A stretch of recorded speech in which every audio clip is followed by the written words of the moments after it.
Welcome, and thank you for joining us. My name is Dean Lee, and I'm Professor of Physics at the Facility for Rare Isotope Beams, or FRIB. Today's public talk is part of an initiative at FRIB called the Advanced Studies Gateway. The goal of the Advanced Studies Gateway is to inspire people. We bring together researchers, innovators, creative thinkers, artists, and performers from all fields and strengthen ties between Michigan State University and the community. Today we have the great pleasure of presenting a public lecture by Dr. Robert C. Smith from Michigan State University.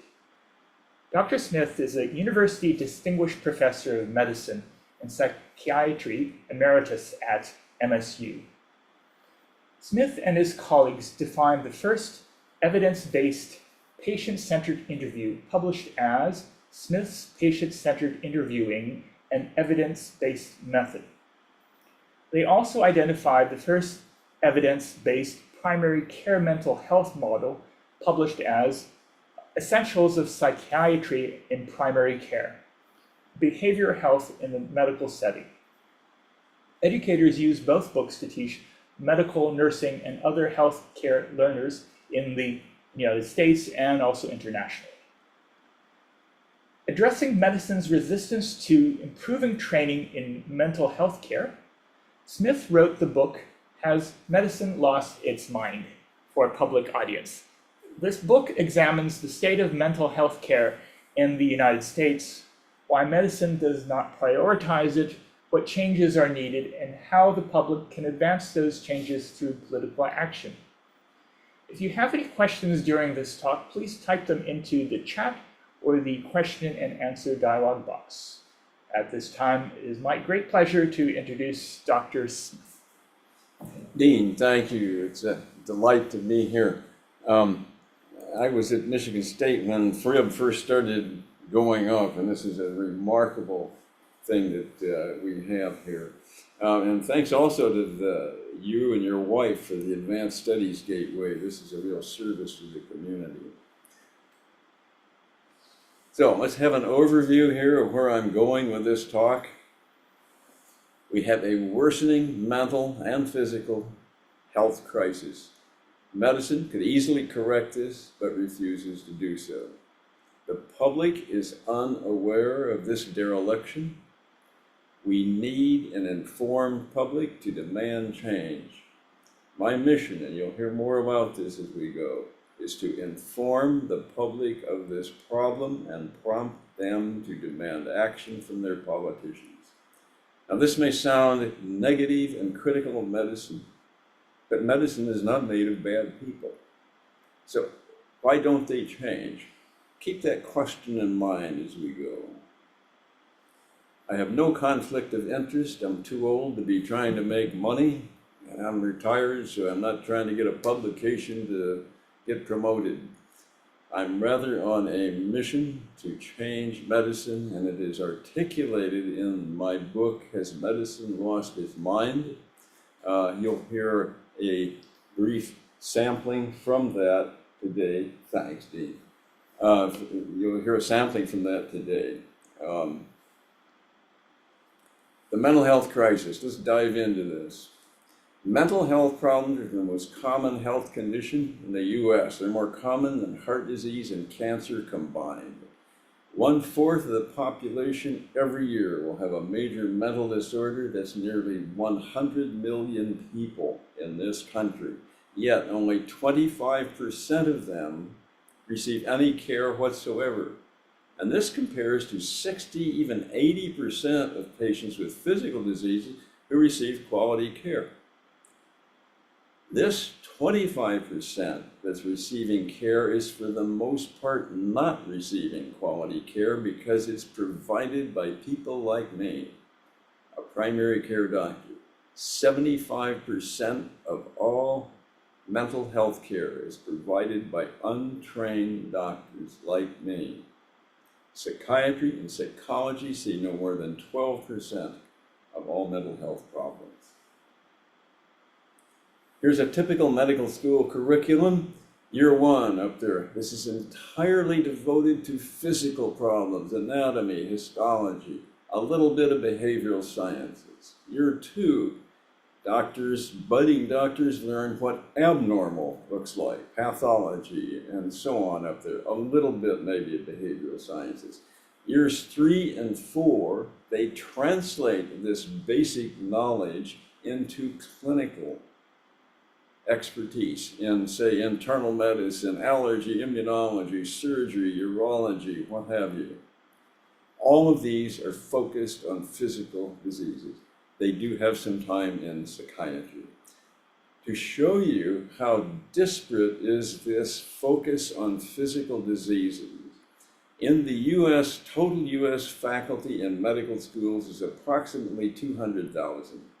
Only about 15,000 of those are psychiatry faculty. That's only about 7%. That's how disparate this emphasis is on physical disease to exclude mental health problems. Here's a summary of what we've just talked about. In preclinical years, 3.8% of time is devoted to mental health issues. In clinical years, maybe 3%. They receive 5.1 weeks of supervised training in psychiatry in year 3. That's the only supervised training they receive in the entire medical school. Unfortunately, most of that is on inpatient services where patients are quite unlike what they see in practice. For example, severe patients with schizophrenia or bipolar disorder. This is not the type of thing you routinely see in practice. In residency, it gets worse. Less than 1% of total training time. Average across all 5 to whatever, up to 7 or 10 years of training is less than 2% of training time. Now, if you talk to some deans and program directors and to various medical schools, well, they'll say, we do teach suicide. We do teach about depression. We have a lecture or 2 every year. Now, that's part of the 2%. But more importantly, that's not supervised training. Supervised training means a skilled faculty person working with the learner, with a real patient. Now, that's how we train people in physical diseases, but that does not happen in mental illnesses. So there's no supervised training then in the most common primary care problems: depression, anxiety, substance abuse, suicide, chronic pain, mental health referral, end of life, hospice care, prevention. Keep prevention in mind. We're going to come back to that later. There is a terrible downside. I mean, some people say, well, everything's going okay now. What's the big deal, Bob? Well, there's a terrible downside of not having mental health training. Unnecessary deaths. There are 48,000 suicidal deaths per year. Half of these people see their primary care doctor in the 2 to 4 weeks before they commit suicide. This is an ideal time where a trained doctor would suspect a problem, diagnose it, and see to it that it was treated. Potentially could save half of those suicidal deaths. But medicine doesn't train doctors in suicide, except maybe a lecture or 2 here and there. Prescription overdoses with opioids. Everybody has heard about this, the OxyContin epidemic from Purdue Pharma. There are still 15,000 overdose deaths per year on physician-prescribed opioids, over 200,000 since this epidemic began. Doctors aren't trained in the use of opioids or in chronic pain, for which most opioids are administered. So that's tens of thousands of unnecessary deaths. Those numbers pale when you consider the unnecessary complications in nearly 100 million people with a mental disorder who are not recognized or effectively treated. What happens? Unnecessary divorce, job loss, school failure, addiction, incarceration, homelessness, and on the list goes. There is a tremendous downside to this failure to train doctors in mental illness. So, here's a question. How could medicine not prepare its clinicians for the most common health condition they face? Has medicine lost its bloomin' mind, you ask? That's the title of the book. That's where it comes from. I was giving a lecture, and that just spontaneously came out. But ask that question a little more seriously. Has medicine lost its mind? The answer is yes. And this is the explanation for why medicine behaves so bizarrely in ignoring mental health care. In the 16th and 17th centuries, scientific revolution, medicine split the mind away from the body. They became separate. Prior to that, for 2.5 millennia, doctors had viewed the mind and body issues as related. They would see somebody with bipolar disorder and biliary colic. They saw no difference in that. It was all a holistic view of the person. So in the 16th century, the mind-body split began. Human anatomy is the basic science of medicine at that time, and it required human dissection. The problem was that the all-powerful Catholic Church had prevented it. It was viewed as blasphemous. So in 1537, Pope Clement relented. He said, okay, you can dissect the human body for educational purposes, with one proviso: the body must be decapitated and the head turned over to church authorities before the dissection begins. The head contains the mind, the soul, and the spirit. That's the church's province. You guys get the rest of it from the neck down. The church keeps the mind, spirit, and soul. And this launched the mind-body split. This Andreas Vesalius was the first anatomist to dissect human bodies and made discoveries of massive proportions. The focus in the physical body subsequently spread to chemistry and physiology, and scientific medicine was launched, but still only in the basic sciences. The next step was René Descartes. This is where the mind-body split really got nailed down for good. There are volumes written on this. I'll simply summarize it. Descartes said, I think, therefore I am. This going through my mind, nobody can feel, touch, smell, anything. You can't. It's subjective. There's nothing objective about it. I can feel my wrist, touch it, smell it. That's objective. So we'll focus on the physical body. Hobbes, Locke also were intimately involved in establishing the mind-body split. Some people take a little more jaundiced view of this. The church was all-powerful at this time, and some say that Descartes just made a compromise with the church so that they could move ahead with the mind-body split, that there was less to it than politics. Now, that's still in the basic sciences. Come along Giovanni Battista Morgagni in the middle of the 1700s, made an earth-shattering discovery. Remembering, they now know normal anatomy, and doctors are now doing autopsies. And so what they're finding is something, for example, they open a body and find a huge liver. It doesn't look normal. It's got growths on it. It's got blood in it. And Morgagni and others made the conclusion that that abnormal liver must be what's causing these pain in the right upper quadrant where the liver is, and the nausea and vomiting. That must be a disease causing these symptoms. That's called clinical pathological correlation.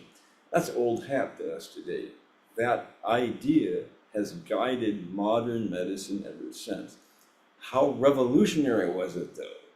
For 2.5 centuries, or millennia rather, before that, medicine was guided by the so-called four humors theory. Four humors are black bile, yellow bile, blood, and phlegm. And I'm doing this with my fingers. These humors were viewed in health as just imbalanced. But bingo, when one goes out of whack like that, that was disease. And that is what they believed caused symptoms. The treatment, of course, now they're out of whack, was to bring them back into balance like that, bloodletting. And we know that doesn't work. It killed hundreds of thousands of people. But that, nonetheless, was the treatment at that time. This is how revolutionary this discovery of Batiste and Morgagni was. It is not the four humors as the disease, it's the clinical pathological correlation. At this time, doctors now began to focus just on physical diseases. They quit being interested in your life, your wife, your job, whatever it might be. Their gaze shifted to physical symptoms alone. You may have experienced this yourself in the clinic. Doctors are almost always focused on physical symptoms. It's the origin of this was at this point. So, the evolution of medicine then, clinical pathological correlation was established in early 1800s in Europe, spread to Great Britain and then to the US in the late 1800s. But this was a diagnosis advance only. There still was no treatment advance. By the early 1900s, there still was no effective therapy. William Osler, who most in medicine revere as the most famous clinician of all time, wrote in his 1912 textbook, "Pneumonia is one of the diseases in which a timely venesection, that's drawing blood out of the arm, may save life. The abstraction of from 20 to 30 ounces of blood is every way beneficial." That is just over 100 years ago that was done. It was also at this time, in the early 1900s, that the Flexner Report occurred. The AMA, who ran medical education at the time, was concerned that the 155 proprietary schools at that time were not teaching clinical pathological correlation and mind-body split. Rather, they were teaching the old four humors. That's their concern. They supported the Carnegie Foundation to conduct an investigation of all medical schools. This was led by Abraham Flexner. He investigated all schools. They found indeed that virtually all of them were not using the Hopkins model. Johns Hopkins had adopted clinical pathological correlation, but most of the rest of them had not. They were still teaching the four humors. The Flexner Report resulted in closing most of those schools and in changing the curriculum of the others, as well as increasing the time spent in medical school and requiring supervised training. We'll come back to the Flexner Report later. Keep that in mind. So what happened to mental illnesses in all this? We were cruising along, good diagnosis of physical disease. What about mental illness? It's been excluded. Well, before the 19th century, the insane asylums were housed, is where most mental patients were housed, medieval hospitals also, monasteries, many in the community. But come the 19th century, and this idea of physical disease of a body organ, like the liver, caused pain, the idea occurred to some of these physicians that maybe there's a disease in the brain that is causing psychological symptoms of a mental disorder. And this new idea took over. This was the birth of psychiatry. It's called the Association of Medical Superintendents of American Institutions for the Insane. They even had a journal. It's called the American Journal of Insanity. It persists today as the American Journal of Psychiatry, a prestigious journal. Treatment was still ineffective. It was still bloodletting, but at least they had begun classifying disorders. And academic progress in psychiatry took place. Emil Kraepelin was a famous person at the time, interested in the biological and genetic disease causes. He identified dementia precox, which we know today as patients with schizophrenia. Sigmund Freud, on the other extreme, articulated a psychodynamic and more humanistic standpoint. So early 20th century now, this is a little over 100 years ago, Freudian influence was predominant. Psychiatry looked at the whole person, unconscious mechanisms, patient-centered mechanisms. Then comes along World War I and World War II, which seemed to facilitate this. This was the first chink in the armor of the mind-body split idea and clinical pathological correlation.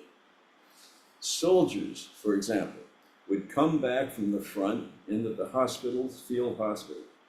They would be terribly distressed, anxious, crying, depressed, but also had severe pain in the back and the chest, fainting spells, weakness.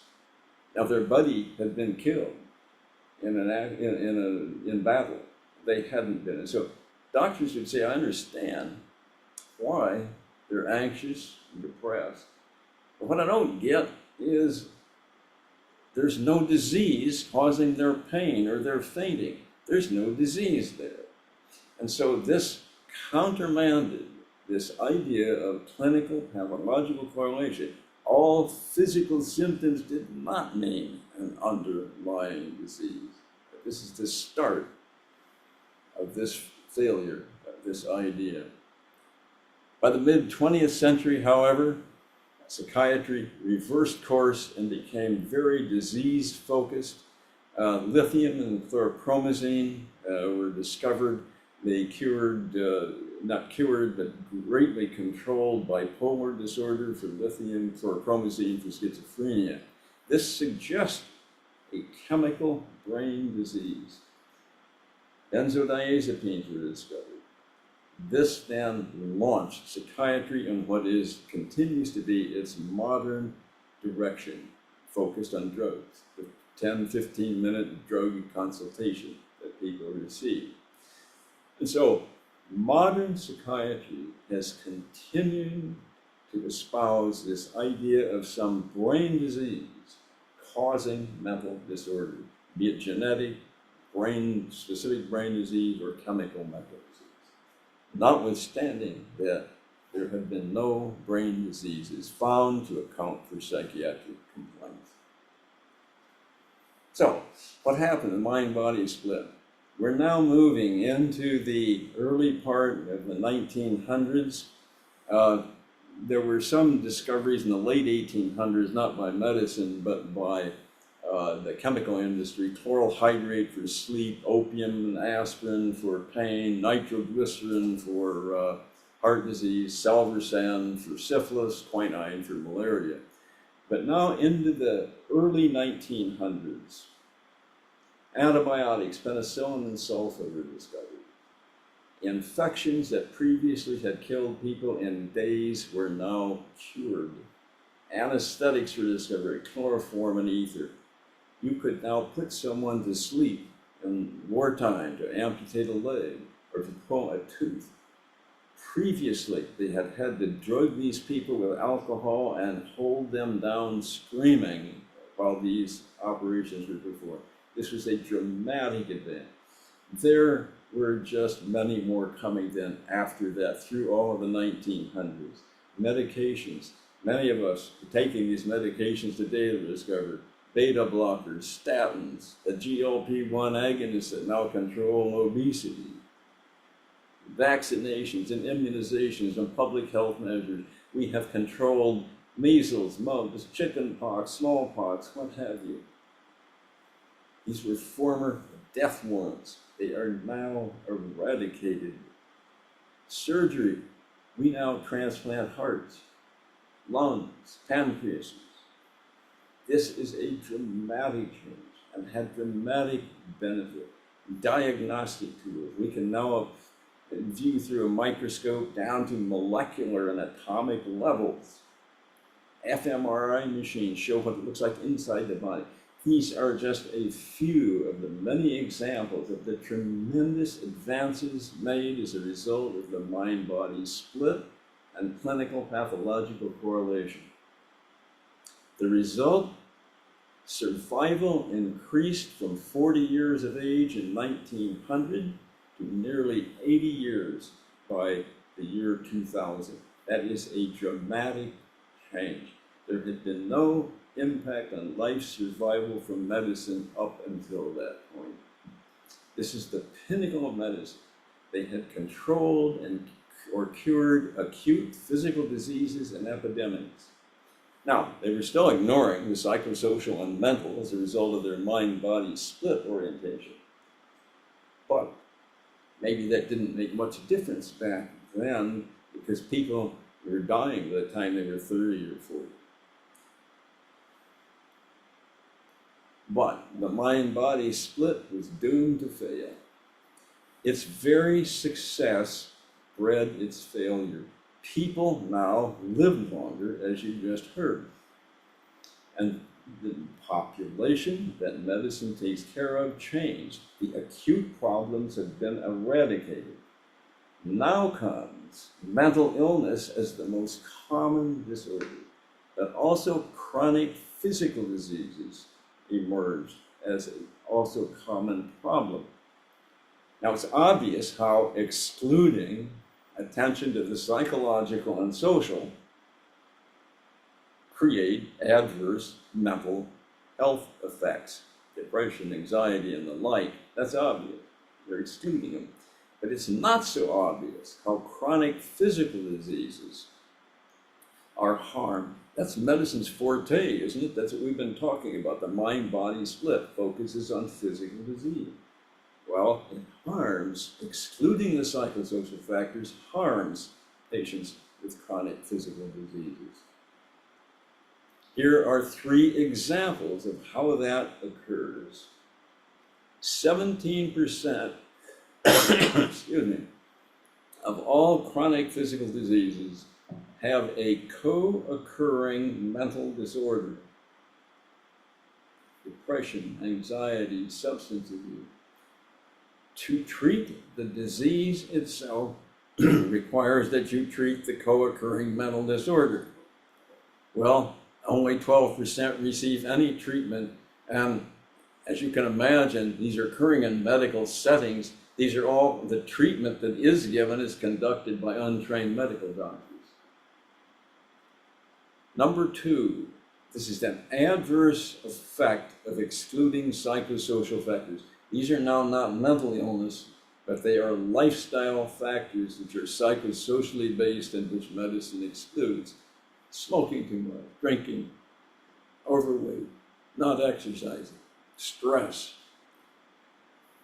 By excluding psychosocial factors, medicine is omitting meaningful training in these areas. Now, of course, your doctor will tell you to quit smoking and lose weight, get some more exercise, but that doesn't cut it. People do not respond to that. The only way to address lifestyle factors is by what is called motivational interviewing, which is labor-intensive to both teach and to deploy. People do not want to change these habits for the most part, and you have to have particular psychosocial skills to achieve that.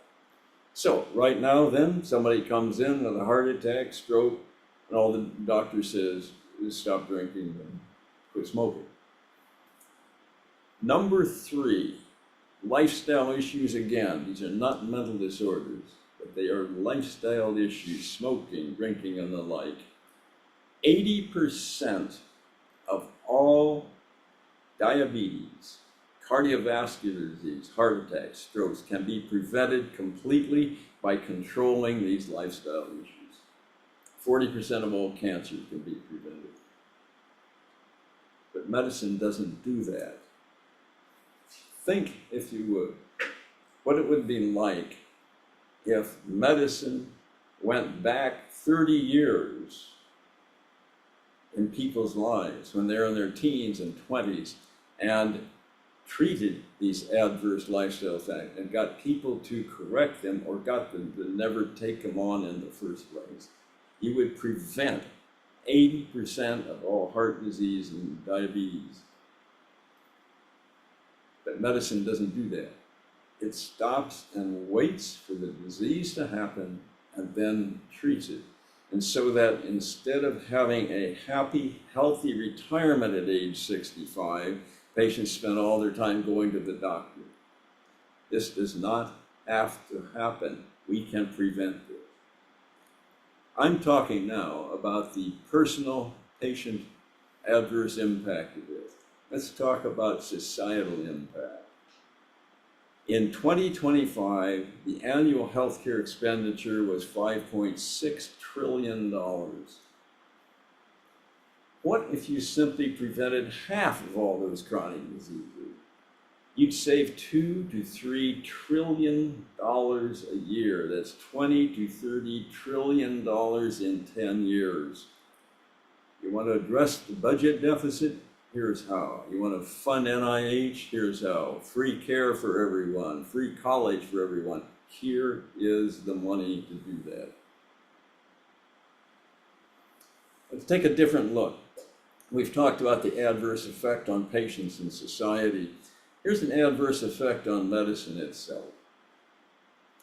All sciences, including medicine, back in the scientific revolution in the 16th and 17th century, started reductionistically, which means they focus on just one or two parts of a multi-part problem.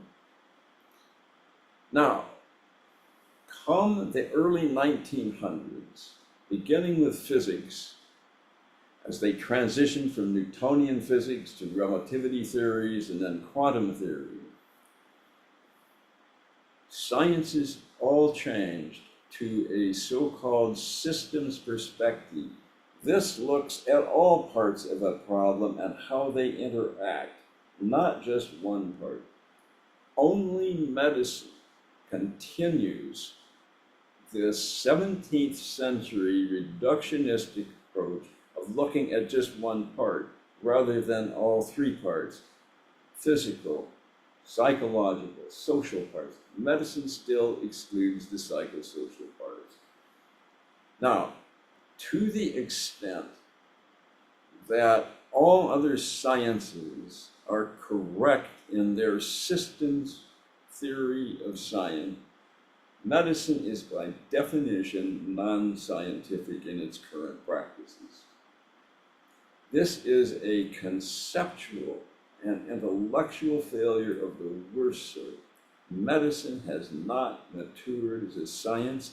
Its theoretical base is still anchored in the 16th and 17th centuries. It has not caught up with the other sciences. And it gets worse.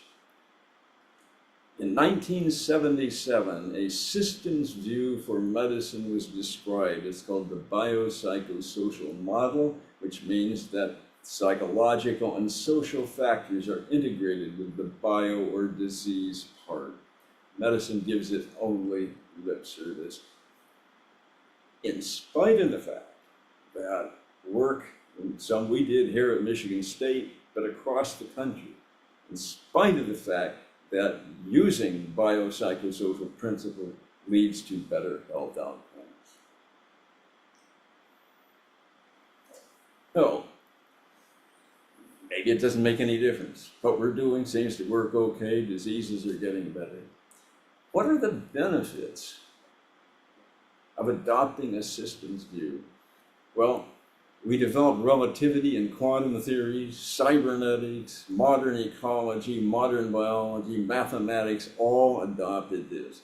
Now you may say, well, the physicists here and FRIB, of course, know this is important to understand the theories and the ideas. But many of us say, well, theory is a little hard to understand. Is there any practical value in this? Well, we're hearing all about AI today. AI would not have come about but for adopting these systems approaches. Modern computing we would not have, neural networks. Even more practically, Alan Turing, during the Second World War, implemented systems approaches and decoded the German Enigma machine. This was said to be the single most important factor leading to victory in the World War II. Similarly, they applied systems, approaches to gunnery mechanisms on bombers and fighter planes. This led Allies to control the skies and further help win the war. So there are practical benefits from a systems approach. What about medicine? Medicine have the same thing. We could have access and safe quality care for all patients. We could prevent prescription opioid deaths, suicidal death. We could prevent chronic diseases and have a healthy retirement. We could reduce costs in the trillions of dollars. Have a more humane, ethical, and moral, as well as a more scientific medicine. So what are the impediments to change? And I want to emphasize again, there's no bad guys in any of this stuff we're talking about today. Doctors are not bad people. They're simply not trained. The mind-body split is the first impediment to change. Medicine is so brainwashed in that at this point that its isolated physical disease focus must be overcome. The second impediment is the medical industrial complex, hospitals, insurance companies, drug houses, equipment houses. The medical industrial complex has piggybacked onto this isolated physical disease interest.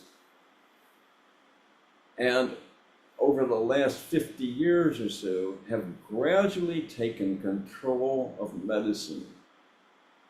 Medicine has lost control to the medical industrial complex. The problem with this is that the medical industrial complex is more oriented to the bottom line from a profit standpoint than they are to quality health care for all people. They're not bad people, again. This is what venture capitalists do. They make money, and they have found a place to make money in medicine. If there are any one to be criticized in this, it's medicine for allowing this ever to happen in the first place. Medicine needs to take back control. And so what is wrong here, and again, no bad guys, but this is a fundamental misalignment of values. We can still have all of the medical industrial complex involved, but quality care must prevail over profits. And that is not now happening. So what if medicine, the medical industrial complex won't change, but society wants better mental and physical health treatment, prevention, save $2 to $3 trillion a year, a more scientific medicine, and a medicine devoted to their needs rather than profit. So do we keep trying what we're doing, or do we change? I need to mention, and I have not emphasized this to this point, there are ongoing, extraordinary present efforts and successes in teaching, care, research, and administrative efforts to counter the mental health and chronic disease problems I've described. And these must continue. Teaching nationally. Family medicine has been an exemplar. Internal medicine, we've done stuff here at Michigan State. Pediatrics, go wild at Michigan State, set the chronic disease clinic, and so on across the country. There are many people like me. I'm not the only person saying this. There are probably 1,000 people within the faculty across the country that believe what I'm saying and agree on what the problem is. Organization, we've had conference after conference after white paper and white paper telling medicine that they must change. The Wickenburg Conference, the National Academy of Medicine, Institute of Medicine. Healthy People initiatives have been coming since 1979. Nothing has happened. Mental illness is always at the top of it. The problem is, while these efforts must continue, they are too few and too little. We're still outliers in medicine. And why is the problem? We have not yet addressed the root cause. What is the root cause? Theory is the root cause. Theory drives behavior in medicine, teaching, research, and clinical care. People often don't recognize they're being driven by theory, but it is what drives you. And right now, the mind-body split theory, with its clinical pathological correlation, it's what's driving modern medicine to all the detrimental aspects you've heard about today. A systems theory must replace this to ever correct the problems we're talking about. It simply adds the psychological and social to the disease orientation. We don't scrap the disease orientation. And what you'll find, if you add the person to it, we'll address mental health, other psychosocial aspects, emotions, moral aspects, ethical aspects. From a social standpoint, we'll now incorporate environment, poverty, uninsured people, universal care, societal values. And this is where we also will control the medical industrial complex. We will see to it that care prevails over profit. So who governs science? This is the critical question. Science govern themselves? Or does the society? Hannah Arendt weighed in on this heavily and convincingly. She said, society must always determine what direction a science takes, period. Well, we've done this. Society has done this already. Genetic manipulation. We decided there will not be test tube babies. In AI, we're right now, I guess, varying, but it seems to me the weight of evidence is that people do not want robots running their lives. We will run AI. The Vietnam War was stopped because the public got engaged and in charge. Civil rights movement, women's rights movement. These occurred because of an informed, inflamed public. Most recently, you've seen it in Minneapolis. The public was inflamed. They got ICE out of there. But in medicine, society has little impact. Most people in the public aren't even aware of the problems I'm talking about here today. Medicine and the medical industrial complex runs itself. How do you change a resistant institution? You inform the public. They become angry, they go to their politicians, and they affect change. Now here's what my book, Has Medicine Lost Its Mind, hopes to accomplish, is to inform the public about what's going on, make them angry, and demand change. There's a model for this. Many of you will remember Ralph Nader's Unsafe at Any Speed, came out in the early 1960s.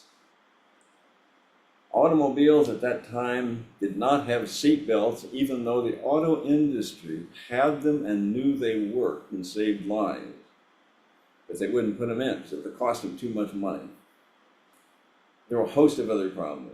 Nader's book came out and inflamed the public. I remember myself reading this. I couldn't believe the automobile industry would be so irresponsible. Nader got the politicians going, and they effected change with the National Traffic and Motor Vehicle Safety Act. That's why you have seat belts today and a dramatically much more safe automobile you ride in. Rachel Carson, back in the same period in the 1960s, wrote a book called Silent Spring.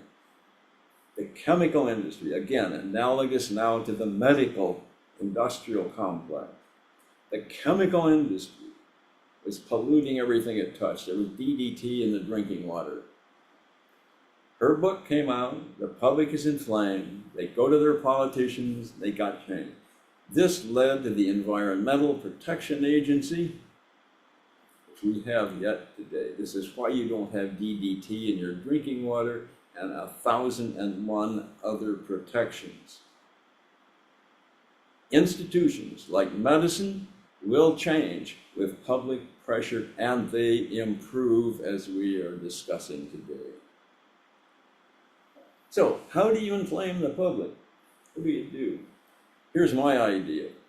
Remember the Flexner Report? We talked about that back in 1910. AMA commissioned the Carnegie Foundation to see if medical education was scientific and if its graduates were trained to meet the needs of the population. They were concerned. What they found was that those medical schools back in 1900s were still teaching unscientific principles.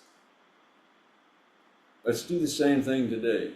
Let's form an independent commission, could be a federal commission, congressional commission, presidential commission, private foundation, could be Carnegie, could be National Academy of Medicine.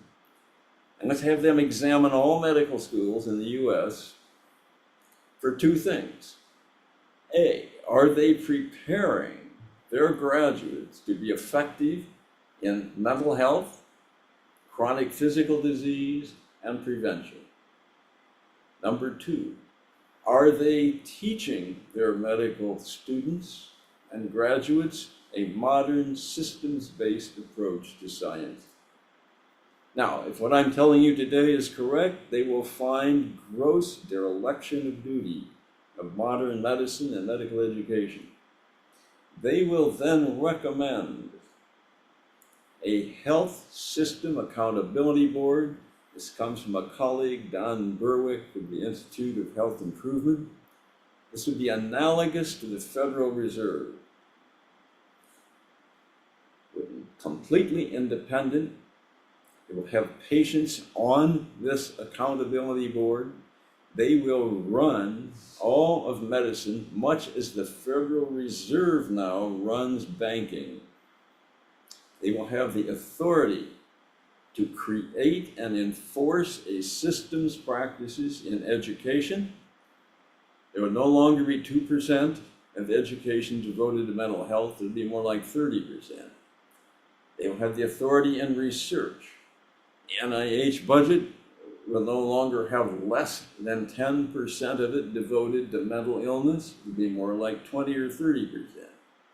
And practice. This is where the medical industrial complex comes in. It will have the authority to see to it that the medical industrial complex places quality patient care over profit. So let's conclude. We have a non-scientific, non-humanistic medicine. And this has led to an ever worsening health crisis, mental health crisis, chronic physical disease crisis, prevention crisis, cost crisis. The impediments that we must overcome are the mind-body split theory in medicine and the medical industrial complex and its profit motive. These people are not going to change on their own. Medicine and the medical industrial complex show no evidence or willingness to change, in spite of the adverse effects that are so demonstrable. We need an angry public to demand of their politicians change. And so, with that, let me direct you to my website. It's Robert C. Smith, MD. Don't forget the MD. I've got a common name, and you won't find me otherwise. So, robertcsmithmd.com. That's where you will find all of the work that I've done at Michigan State. This is where you will find Has Medicine Lost Its Mind? And then let me show here, yes. Go to this QR code, and if you want to join up, click on that and join to receive my newsletter and a number of other gifts. And also follow me on the website. I'm emphasizing all of this is because we need to get this revolution going. There's one other thing you can do. Is this worth this? This thing, yeah. Go to my website, click on it.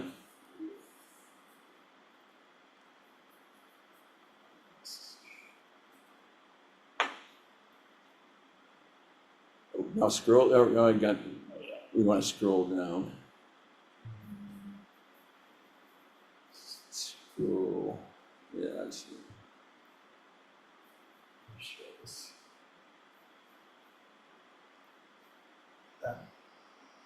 Yeah. Is that shown? Yeah. How do we scroll down? It says act now. This gives you the opportunity to send a letter which will help revolutionize medicine. Click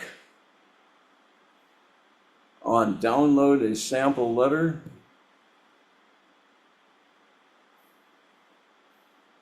Let's see if we can get this. That's it, that's the letter. Can you go back? Here's the letter. It comes in 3 parts. Number 1. Let me go down. Yeah. First part, click on these email addresses: the President, the Surgeon General, National Academy of Medicine, your congressperson, your 2 senators. Open each of those emails. Then go to the subject line. Put act now to improve mental health care. Then go to number 3. Copy and paste the following sample letter. Can you highlight that? Copy that letter, paste it in, and send it. This is requesting that there be a commission to investigate all medical schools to determine if they are teaching the most scientific systems-based method and are preparing their graduates in mental health, chronic physical disease, and prevention. And with that, we'll take questions, Dean. Yeah. Thank you very much, Dr. Smith, for your passionate and thoughtful lecture. Thank you. We'll open it up now for any questions that you may have. Go ahead, type into the chat or the question and answer dialog box.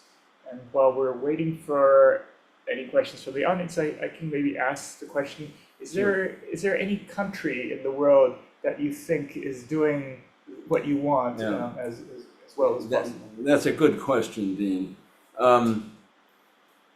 The answer is, in general, no for all Western medicine. Now, many of the Eastern medical disciplines are much more holistic. But for all Western medicine, remembering this began in Europe in the early 1800s, so that they all still practice the same way medicine practices, which is a mind-body split with this isolated focus on disease and excluding mental disorders. So some of them, Germany, for example, is a little better. They have overcome this to some degree. They have certain tracks you can take to get more skilled in psychiatry and psychology.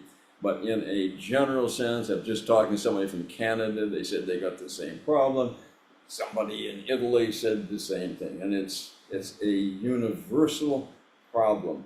And it dates again back to the 16th and 17th century scientific revolution. And it is to change this, is what Thomas Kuhn talked about. This would be a major paradigm change. This is what we're arguing about. And I'm not the first person to talk about this by any means. Within medicine, what I'm doing is different in the sense that I've quit trying to convince medicine to change. What we're doing now is to try to inform the public, to get them inflamed so they demand change. That is the only way we are going to make any headway in this. If this fundamental mind-body theory is not replaced with a systems theory, we'll be having the same conversation 25 years from today. And it's important to understand, this isn't just practicing doctors who are imbued with the mind-body's just isolated physical approach.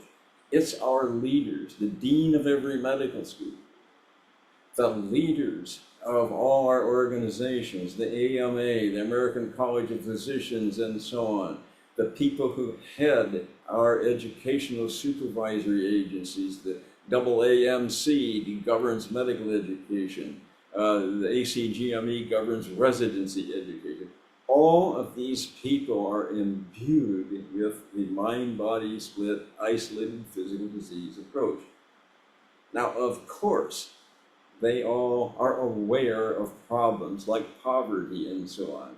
But where their real interest is, and this isn't critical to them, they have been trained with no more than 2% of training time over 7 to 10 years in physical diseases.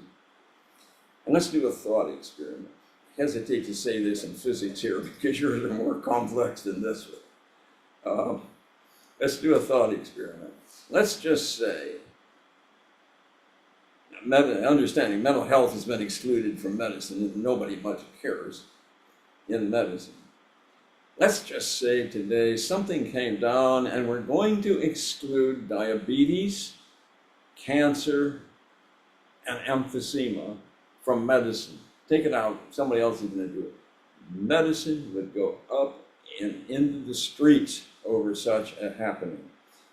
This is what's in medicine's soul. It's their narrative. They believe infinitely in the disease orientation they've been taught, understandably. And what I'm pointing out is that we need to train future doctors in a broader psychosocial as well as medical dimension, so that when they become our leaders, they have this in their soul. They are as upset about removing mental health from medicine as they would be if we remove diabetes from medicine. And so everybody in medicine is more or less aware that there's a mental health crisis. They're aware there's a problem with underserved people not receiving care. But it's not part of their narrative. Physical disease is their narrative. That's where their attitudinal bias is. And they need to change that. I see.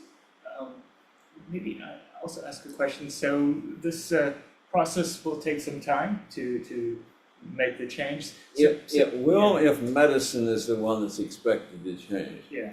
If you could get an informed public to demand their politicians to conduct that investigation of medicine, that would be published. I think you could start having transition and change.